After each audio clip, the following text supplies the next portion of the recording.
Hello dears, UGC net 2024 December സൈക്കിളിലേക്കുള്ള എക്സാമിന്റെ notification വന്നിരിക്കുകയാണ്. നോട്ടിഫിക്കേഷൻ വരുന്ന സമയത്ത് നമ്മൾ പ്രധാനമായിട്ട് ശ്രദ്ധിക്കേണ്ട കുറച്ച് കാര്യങ്ങൾ. ഒന്ന്, എന്നാണ് ഈ എക്സാമിനേഷൻ നടക്കുന്നത്? എക്സാമിനേഷന് അപ്ലൈ ചെയ്യാനുള്ള ലാസ്റ്റ് ഡേറ്റ് എന്നാണ്? എക്സാം നടക്കുന്നത് കമ്പ്യൂട്ടർ ബേസ്ഡ് മോഡിലാണോ അതോ OMR-ലാണോ? എക്സാമിനേഷനിൽ സിലബസിൽ വല്ല മാറ്റങ്ങൾ വന്നിട്ടുണ്ടോ? മറ്റെന്തൊക്കെ മാറ്റങ്ങളാണ് പുതിയ എക്സാമിൽ നമുക്ക് പ്രതീക്ഷിക്കാവുന്നത്? ഇനി നമുക്ക് എക്സാമിലേക്ക് എത്ര ദിവസമുണ്ട്? നമുക്ക് എങ്ങനെ തയ്യാറെടുക്കാം? ഇത്രയും കാര്യങ്ങളെക്കുറിച്ച് നമ്മൾ കൃത്യമായി ഈ സമയത്ത് ബോധവാന്മാരാവേണ്ടതുണ്ട്. UGC നെറ്റ് എക്സാമിനേഷന്റെ ഡേറ്റ് നോട്ടിഫിക്കേഷൻ ഒഫീഷ്യലി വെബ്സൈറ്റിൽ അനൗൺസ് ചെയ്തിരിക്കുകയാണ്. ഒഫീഷ്യൽ വെബ്സൈറ്റിനകത്ത് കൃത്യമായിട്ട് എല്ലാ കാര്യങ്ങളും പറയുന്നുണ്ട്. UGC നെറ്റ് എക്സാമിനേഷൻ കഴിഞ്ഞ വർഷം നടത്തിയതുപോലെ തന്നെ ഈ വർഷവും എക്സാമിനേഷൻ നടത്തുന്നത് 3 കാറ്റഗറികളിലായിട്ടാണ്. ഒന്ന്, award of junior research fellowship and appointment as assistant professor, then appointment as assistant professor and admission to PhD only.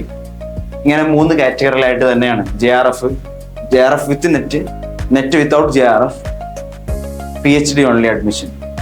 ഇങ്ങനെ 3 കാറ്റഗറിയിലായിട്ടാണ് കഴിഞ്ഞ സൈക്കിളിൽ നടന്ന എക്സാമിനേഷൻ പോലെ തന്നെ ഈ സൈക്കിളിലും എക്സാമിനേഷൻ നടക്കുന്നത്. അതിൽ വലിയ മാറ്റങ്ങളൊന്നുമില്ല, അതുകൊണ്ട് തന്നെ വ്യാകുലപ്പെടേണ്ട ആവശ്യവുമില്ല. National Testing Agency will conduct UGC NET examination December 2024 examination for 85 subjects in computer based exam mode. അല്ലെ, 85 സബ്ജക്റ്റുകൾക്ക് CBT ആയിട്ടാണ് ഈ വർഷം എക്സാമിനേഷൻ, ഈ സൈക്കിളിലെ എക്സാമിനേഷൻ പ്ലാൻ ചെയ്യുന്നത്. കഴിഞ്ഞ വർഷം എല്ലാവർക്കും അറിയാം, OMR-ൽ ആദ്യം എക്സാമിനേഷൻ നടത്തുകയും പിന്നീട് അത് മാറ്റി നടത്തുകയുമാണ് ചെയ്തത്. ഈ വർഷം CBT മോഡിലാണ് എക്സാമിനേഷൻ നടക്കുന്നത് എന്ന് നിങ്ങൾ കൃത്യമായിട്ട് ഓർത്തു വെക്കുക. അതോടൊപ്പം എക്സാമിനേഷന്റെ പ്രധാനപ്പെട്ട ഡേറ്റ്സുകൾ, ഇതിൽ നമ്മൾ ഓർത്തു വെക്കേണ്ട ഡേറ്റ്സുകൾ, ഇത് വളരെ ഇമ്പോർട്ടന്റ് ആണ്. ഇതെല്ലാവർക്കും അറിയില്ലെന്ന് ചോദിക്കരുത്. ഏറ്റവും ഇമ്പോർട്ടന്റ് ആയിട്ട് മനസ്സിലാക്കേണ്ട കാര്യം, നമ്മൾ അപ്ലിക്കേഷൻ ആയ സമയത്ത് ഇന്നലെ 19-ാം തീയതി മുതൽ അപ്ലിക്കേഷൻ വിൻഡോ ഓപ്പൺ ആക്കിയിട്ടുണ്ട് എന്നാണ് ഒഫീഷ്യലി വെബ്സൈറ്റിൽ അനൗൺസ് ചെയ്തിട്ടുള്ളത്. അതുകൊണ്ട് എത്രയും പെട്ടെന്ന് എല്ലാവരും അപ്ലൈ ചെയ്യുക എന്നുള്ളതാണ് ഇതിനകത്ത് പ്രധാനമായിട്ടുള്ള കാര്യം. കാരണം നമ്മൾ ലാസ്റ്റ് ഡേറ്റിലേക്ക് നമ്മൾ മാറ്റി വെക്കരുത് നമ്മുടെ എക്സാമിനേഷൻ ഒരിക്കലും. ഇപ്പൊ 19 നവംബർ 2024 ടു ഡിസംബർ 2024 വരെയൊക്കെയാണ് നമുക്ക് ഓൺലൈൻ അപ്ലിക്കേഷന്റെ സമയം എന്നുള്ളത്. ഡിസംബർ 10 അല്ലെ, അവസാന സമയത്തേക്ക് മാറ്റി വെച്ചിട്ട് ഏറ്റവും അവസാനം എല്ലാം മറന്നുപോയിട്ട് 10-ാം തീയതി വന്നിട്ട് അപ്ലൈ ചെയ്യുന്ന സമയത്ത് നെറ്റ് ജാം ആവുകയോ അല്ലെങ്കിൽ മറ്റെന്തെങ്കിലും സെർവർ ഇഷ്യൂസ് ഉണ്ടാവുകയോ അല്ലെങ്കിൽ പേഴ്സണലി വല്ല എന്തെങ്കിലും ഇഷ്യൂസ് ഒക്കെ ഉണ്ടായിട്ട് നെറ്റ് എക്സാമിന് അപ്ലൈ ചെയ്യാൻ പറ്റാത്ത ഒരു സ്ഥിതിവിശേഷം ഒരിക്കലും ഒരു ആസ്പിരന്റിനെ സംബന്ധിച്ചിടത്തോളം ഉണ്ടാവരുത്.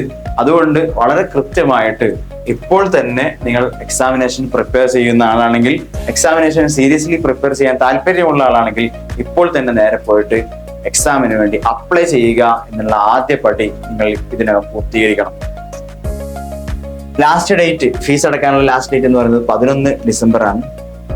ഇനി ഇതിൽ കറക്ഷൻസ് എന്തെങ്കിലും ഉണ്ടെങ്കിൽ 12 to 13 കളക്ഷൻ ചെയ്യാമെന്ന് പറയുന്നുണ്ട്, വെബ്സൈറ്റിനകത്ത് പറയുന്നുണ്ട്.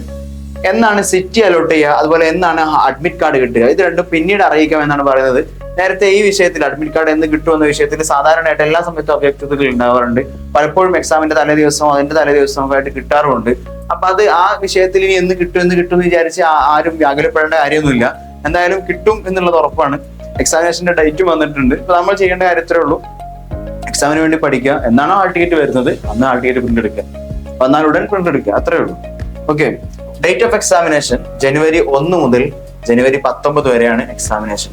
ഇത് നമ്മൾ വളരെ കൃത്യമായിട്ട് തന്നെ നമ്മുടെ എവിടെയാണ് നമ്മുടെ കലണ്ടറിൽ മാർക്ക് ചെയ്ത് വെക്കുക, അല്ലെങ്കിൽ നമ്മുടെ റിമൈൻഡറിൽ മാർക്ക് ചെയ്ത് വെക്കുക, നമ്മുടെ മൊബൈലിൽ സെറ്റ് ചെയ്ത് വെക്കുക. എവിടെയാണ് നിങ്ങളുടെ വർക്ക് സ്പേസ് നിങ്ങൾ എവിടെയാണ് ക്രിയേറ്റ് ചെയ്യുന്നത് അവിടെ നിങ്ങൾ ഡേറ്റ് വളരെ കൃത്യമായിട്ട് തന്നെ നോട്ട് ചെയ്ത് വെക്കുക. ഓരോ സബ്ജക്റ്റുകളുടെയും ഡേറ്റ് വന്നിട്ടില്ല, അത് പിന്നീട് അറിയിക്കും. അതിനു മുമ്പേ എക്സാമിനേഷൻ നടക്കുന്നത് ജനുവരി 1 മുതൽ 19 വരെയാണെന്ന് അറിയിച്ചതിനാൽ നിങ്ങൾ എന്ത് ചെയ്യുക, കൃത്യമായിട്ട് ജനുവരി 1 മുതൽ 19 അല്ലെങ്കിൽ ജനുവരി 1 എന്നുള്ളത് ഡെഡ് ലൈൻ ആക്കി വെച്ചിട്ട് അതുവരെ ഉള്ള ദിവസങ്ങളിലേക്ക് നിങ്ങളുടെ സ്റ്റഡി പ്ലാൻസിനെ കൃത്യമാക്കി വെക്കുക. അതോടുകൂടെ ഡേറ്റ്, സെന്റർ, ഷിഫ്റ്റ് ഒക്കെ ഈ അഡ്മിറ്റ് കാർഡിനകത്ത് ഉണ്ടാവും എന്നുള്ളതാണ് ഒഫീഷ്യലി വെബ്സൈറ്റിനകത്ത് കൊടുത്തിട്ടുള്ളത്. ഇതിൽ പ്രധാനമായിട്ട് മറ്റൊരു കാര്യം പല കുട്ടികളും ചോദിച്ചിട്ടുള്ളത് നമ്മുടെ എക്സാം ഫീ മാറിയിട്ടുണ്ടോ എന്നുള്ളതാണ്. എക്സാമിനേഷനിലെ ഫീ ആക്ച്വലി മാറിയിട്ടില്ല. Application fee, sorry, exam fee എന്ന് പറയാൻ കഴിയില്ല, എക്സാമിന് വേണ്ടിയിട്ടുള്ള അപ്ലിക്കേഷൻ ഫീ ജനറൽ കാറ്റഗറി ആണെങ്കിൽ 1150 രൂപയാണ്. OPSC അല്ലെങ്കിൽ ഈ OBSCയിൽ തന്നെ NCL ആണെങ്കിൽ ജനറലിലുള്ള EWS കാറ്റഗറി അവർക്ക് 600 രൂപയാണ് ഫീസ് ഉള്ളത്.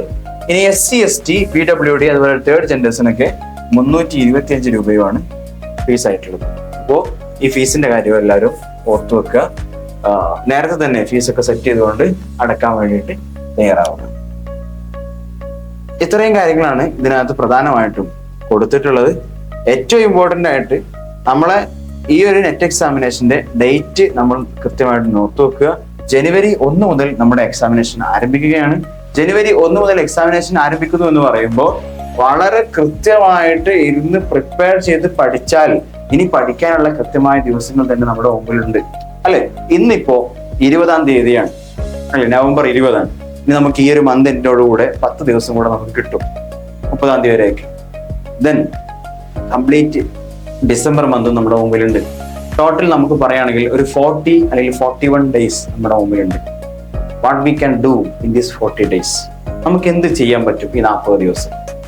കൃത്യമായി പറഞ്ഞാൽ വ്യക്തമായ പ്ലാനോടുകൂടെ നിങ്ങൾ പഠിക്കുകയാണെങ്കിൽ ഈ 40 ദിവസം മതി തീർച്ചയായും UGC നെറ്റ് കരസ്ഥമാക്കുക. ഞാൻ എൻ്റെ ഒരു പേഴ്സണൽ അനുഭവം പറയാം. UGC നെറ്റ് ക്വാളിഫൈ ചെയ്യുന്ന സമയത്ത് ഞാൻ ആകെ അതിനുവേണ്ടി പഠിക്കാൻ സീരിയസ് ആയിട്ടിരുന്നത് വെറും 15 ദിവസം മാത്രമാണ്. 15 ദിവസം സീരിയസ് ആയിട്ട് ഇരുന്നാൽ കിട്ടും എന്നുള്ളത് ഒരു യാഥാർത്ഥ്യമാണ്. അപ്പൊ അതുകൊണ്ട് എന്റെ പ്രിയപ്പെട്ട ആസ്പിരൻസിനോട് എനിക്ക് പറയാനുള്ളത്, ഇത് വലിയ ഒരു ബാലികേറ മലയല്ല എന്ന് വിചാരിച്ച് ഇതൊരു സിമ്പിൾ കാര്യവും അല്ല.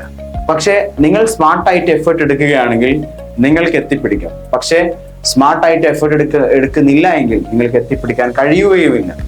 വെറുതെ പോകുന്നവർക്ക് കൊടുക്കുന്ന ഒന്നല്ല, എന്നാൽ അത്യാവശ്യം അധ്വാനിച്ചാൽ കിട്ടുന്ന കാര്യം തന്നെയാണ് എന്ന് ഓർത്തു വെച്ചുകൊണ്ട് ഇനിയുള്ള 40 ദിവസം വളരെ ഫോക്കസ്ഡ് ആയിക്കൊണ്ട് തന്നെ നമ്മുടെ UGC നെറ്റ് ക്വാളിഫൈ ചെയ്യാൻ വേണ്ടി നിങ്ങൾ തയ്യാറാവുക. അതിലേറ്റവും ഇമ്പോർട്ടൻ്റ് ആയിട്ട് പേപ്പർ 2 നമുക്ക് എങ്ങനെ ക്രോസ് ചെയ്യാം. പേപ്പർ 2 എല്ലാവരുടെയും സ്വയം സബ്ജക്റ്റുകളായിരിക്കും. അതുകൊണ്ട് നിങ്ങൾ ഈ PG കാലം വരെ പഠിച്ചിട്ടുള്ള മുഴുവൻ സിലബസുകളും നിങ്ങൾ മറിച്ചു നോക്കിയാൽ അതിനകത്ത് നിങ്ങൾ ഒരുപാട് കാര്യങ്ങൾ പഠിച്ചത് കിട്ടും. നിങ്ങളത് ജസ്റ്റ് എല്ലാം ഒന്ന് റിവൈൻഡ് ചെയ്യുക. അതുപോലെ തന്നെ നിങ്ങളുടെ കയ്യിൽ നിലവിൽ പേപ്പർ 2ന്റെ സിലബസുകളുണ്ട്. പേപ്പർ 2 എല്ലാവർക്കും ഒരുപോലെയല്ല, അവരവരുടെ സബ്ജക്റ്റുകൾക്കനുസരിച്ച് ഡിഫറെന്റ് ആണ്. അതിന്റെ ടഫ്നെസ്സും അതിന്റെ ക്വസ്റ്റ്യൻ രീതിയും ഒക്കെ ഓരോ സബ്ജക്റ്റുകൾക്കനുസരിച്ചും ഡിഫറെന്റ് ആണ്. പക്ഷെ എല്ലാ സബ്ജക്റ്റുകളുടെയും ഒരു ആവറേജ് പറയുകയാണെങ്കിൽ നമ്മുടെ PG വരെ നമ്മൾ എടുക്കുന്ന സിലബസ്, നമ്മൾ പഠിച്ചെടുത്ത സിലബസുകൾ തന്നെ പഠിച്ചാൽ നമുക്ക് ഏകദേശം അതിനകത്ത് വലിയൊരു ഐഡിയ കിട്ടും. ഒരു 70% മാർക്കിങ്ങിൽ നിങ്ങൾ പേപ്പർ 2ൽ ക്രാക്ക് ചെയ്യും എന്നുള്ള ഒരു ഉറപ്പ് നിങ്ങൾ നേരത്തെ തന്നെ തയ്യാറാക്കി വെക്കുക. ഓരോ സബ്ജക്റ്റുകൾക്കും അതിന്റെ മാസ്റ്റർ പീസ് ബുക്കുകൾ ഉണ്ടാവും. ആ മാസ്റ്റർ പീസ് ബുക്കുകൾ എടുത്ത് നിങ്ങൾ കൃത്യമായിട്ട് വായിക്കുക. ഇതൊക്കെ നേരത്തെ തന്നെ ചെയ്തിട്ടുണ്ടാവും. നിങ്ങൾക്ക് സബ്ജക്റ്റിനകത്ത് ഒരു ഐഡിയ ഉണ്ടാവും. അതൊരു പുതിയ കാര്യമായിരിക്കില്ല. അതുകൊണ്ട് തന്നെ അതിനൊന്ന് റിവൈൻഡ് ചെയ്തുകൊണ്ട് വളരെ ആവേശത്തോടെ, വളരെ താല്പര്യത്തോടെ നിങ്ങൾ ആ വിഷയത്തെ കാണുകയാണെങ്കിൽ പേപ്പർ 2 നിങ്ങൾക്ക് ഈസി ആയിട്ട് ക്രാക്ക് ചെയ്യാൻ പറ്റും. UGC നെറ്റ് ക്വാളിഫൈ ചെയ്തിട്ട് നിങ്ങൾ വരാനിരിക്കുന്നത് അസിസ്റ്റന്റ് പ്രൊഫസർ ആയിട്ടാണ്. തീർച്ചയായും നിങ്ങൾ ആ സബ്ജക്റ്റ് തന്നെയാണ് ഇനി കുട്ടികളെ പഠിപ്പിക്കാനുള്ളത്. അതുകൊണ്ട് ആ സബ്ജക്റ്റിൽ നിങ്ങൾക്ക് അത്രമാത്രം ആത്മാർത്ഥതയും സ്നേഹവും ആ സബ്ജക്റ്റിനോട് അത്രമാത്രം കൂറും നിങ്ങൾക്ക് ഉണ്ടാവേണ്ടത് അത്യാവശ്യമാണ്. അതുകൊണ്ട് തന്നെ ആ സബ്ജക്റ്റ് നിങ്ങളുടെ സബ്ജക്റ്റാണ്, നിങ്ങൾക്ക് ഈസി ആയിട്ട് പഠിച്ചെടുക്കാവുന്ന സബ്ജക്റ്റുമാണ്, നിങ്ങൾ ആസ്വദിച്ച് തന്നെ പഠിച്ചെടുക്കാവുന്ന സബ്ജക്റ്റുമാണ്. അപ്പൊ അതുകൊണ്ട് ആ ആസ്വാദനത്തോടു കൂടെ തന്നെ പേപ്പർ 2 നിങ്ങൾ കാണുക, വളരെ ഈസി ആയിട്ട് പഠിച്ചെടുക്കുക. ഇനി പേപ്പർ 1ന്റെ കേസ് പറയാം. പേപ്പർ 1 എല്ലാവർക്കും ഒരുപോലെയാണ്. ജനറൽ പേപ്പർ എല്ലാവർക്കും അറിയാവുന്ന 10 പാർട്സ് ആയിട്ടുള്ള 5x10 50 ക്വസ്റ്റ്യൻസ് ഉള്ള 100 മാർക്ക് തരുന്ന ആ ഒരു പേപ്പർ വളരെ ഹൃദ്യമായി തന്നെ നിങ്ങൾക്കത് പഠിച്ചെടുക്കണം. പക്ഷേ പലർക്കും മാത്സ് അതുപോലെ തന്നെ ഡാറ്റ ഇന്റർപ്രിട്ടേഷൻ സോൾവ് ചെയ്യാനുള്ള ബുദ്ധിമുട്ടുണ്ടാവും. മാത്സിൽ ആദ്യമായിട്ട് സോഷ്യൽ സയൻസ് ഫീൽഡിലുള്ള ആളുകൾക്ക് പൊതുവെ മാത്സിൽ വലിയ എൻട്രി ഇല്ലാത്ത ആളുകളുണ്ടെങ്കിൽ അവരെ സംബന്ധിച്ചിടത്തോളം കുറച്ചൊരു ടാസ്ക് ഉണ്ടാവും. എന്നാൽ പോലും നിങ്ങളൊന്ന് പരിശ്രമിക്കുകയാണെങ്കിൽ തീർച്ചയായും പേപ്പർ 1 നിങ്ങൾക്ക് ക്രാക്ക് ചെയ്തെടുക്കാൻ പറ്റും. മറ്റു പേപ്പറിലെ സബ്ജക്റ്റുകൾ ടീച്ചിങ് ആപ്റ്റിറ്റ്യൂഡ് ആയാലും റിസർച്ച് ആപ്റ്റിറ്റ്യൂഡ് ആയാലും കമ്മ്യൂണിക്കേഷൻ ആയാലും പീപ്പിൾ ഡെവലപ്മെന്റ് എൻവയോൺമെന്റ് ആണെങ്കിലും റീഡിംഗ് കോംപ്രഹൻഷൻ ആണെങ്കിലും ഇതൊക്കെ നമ്മുടെ പലപ്പോഴായിട്ട് നമ്മുടെ ഡെയിലി ലൈഫിലോ അല്ലെങ്കിൽ നമ്മുടെ അക്കാഡമിക് ലൈഫിലോ ഒക്കെ ആയിട്ട് നമ്മൾ ഉപയോഗിക്കുന്ന നമുക്ക് ആവശ്യമുള്ള സ്ഥലങ്ങളാണ്, ലോജിക്കൽ റീസണിങ് എസ്പെഷ്യലി. അപ്പൊ ആ കാര്യങ്ങളെല്ലാം നിങ്ങൾ ആ ഒരു മൈൻഡിൽ എടുത്തുകൊണ്ട് നിങ്ങൾ പഠിച്ചെടുക്കുകയാണെങ്കിൽ തീർച്ചയായും നിങ്ങൾക്ക് വിജയിക്കാനാവും. ഇനി നമ്മുടെ മുമ്പിലുള്ളത് ഒരിക്കൽ കൂടെ ഞാൻ ആവർത്തിച്ചു പറയുന്നു, കൃത്യമായി 40-41 ദിവസം മാത്രമാണ്. ഈ 41 ദിവസം കൊണ്ട് നമുക്ക് കൃത്യമായിട്ട് JRF ക്രാക്ക് ചെയ്യാൻ പറ്റും, ഇത് സംശയമൊന്നുമില്ല. അങ്ങനെ ക്രാക്ക് ചെയ്തവർ ഒരുപാടുണ്ട്, നിങ്ങൾക്ക് ഒരുപാട് എക്സാമ്പിൾ അതിനകത്ത് കാണാൻ പറ്റും. പക്ഷേ ഈ 41 ദിവസത്തിനകത്ത് ഇനി അത്യാവശ്യത്തിലധികമുള്ള എല്ലാ ഫംഗ്ഷനുകളും മാറ്റിവെച്ചുകൊണ്ട് നിങ്ങൾക്ക് അത്യാവശ്യമുള്ള ഫംഗ്ഷനുകളിലേക്ക് മാത്രം നിങ്ങളുടെ കാര്യങ്ങൾ ചുരുക്കി ഈ 41 ദിവസം വളരെ സൂക്ഷ്മമായിട്ട് വളരെ ഫോക്കസ്ഡ് ആയിട്ട് നിങ്ങൾ പഠിക്കുകയാണെങ്കിൽ തീർച്ചയായും ഈ വർഷത്തെ ഈ സൈക്കിളിൽ ഡിസംബർ 2024 സൈക്കിളിലെ എക്സാം അത് നിങ്ങൾക്കുള്ളതാണ് തീർച്ചയായിട്ടും.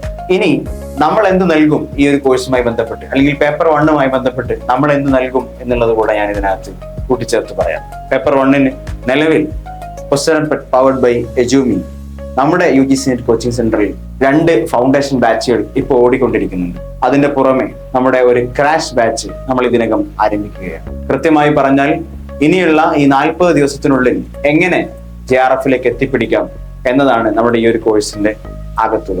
അപ്പൊ നമ്മുടെ ക്രാഷ് കോഴ്സിലേക്ക് ജോയിൻ ചെയ്യേണ്ട ആളുകൾ താഴെ കാണുന്ന നമ്പറിൽ ഇപ്പോൾ തന്നെ മെസ്സേജ് അയക്കുക. നമ്മുടെ ഒരു പോളിസി എന്ന് പറയുന്നത് JRF നിങ്ങൾ അടിക്കുകയാണെങ്കിൽ, JRF നിങ്ങൾ നേടുകയാണെങ്കിൽ തീർച്ചയായും നിങ്ങൾ അടച്ച ഫീസ് നിങ്ങൾക്ക് തിരിച്ചു തരിക എന്നുള്ളതാണ്.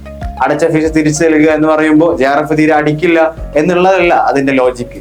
അതേ സമയത്ത് നിങ്ങൾ ഏത് തരം കാറ്റഗറിയിൽ നിന്ന് വരുന്ന ആളാണെങ്കിലും, ക്യാഷ് ഉള്ളവനാവട്ടെ ഇല്ലാത്തവനാവട്ടെ, നമ്മുടെ മുമ്പിലുള്ള സ്ട്രാറ്റജി എന്ന് പറഞ്ഞാൽ നിങ്ങൾ അത്യാവശ്യം പ്രിപ്പയർ ചെയ്ത് പഠിക്കുന്ന വ്യക്തിയാണെങ്കിൽ നിങ്ങൾക്ക് JRF അടിക്കാൻ പറ്റും. അങ്ങനെ നിങ്ങൾ JRF നേടിക്കൊണ്ട് ഈ ക്യാഷ് നിങ്ങൾ തിരികെ വാങ്ങണം. അങ്ങനെ ആകുമ്പോൾ നിങ്ങൾക്ക് ഫ്രീ ആയി തന്നെ JRF നേടാം എന്നുള്ളതാണ് ഇതിനകത്ത് നമ്മൾ ആഗ്രഹിക്കുന്നത്. അതുകൊണ്ട് ഏറ്റവും പെട്ടെന്ന് തന്നെ നിങ്ങൾ ജോയിൻ ചെയ്യുക. അതിനായി താഴെ കാണുന്ന നമ്പറിൽ ജസ്റ്റ് വാട്സപ്പ് ചെയ്താൽ മാത്രം മതി.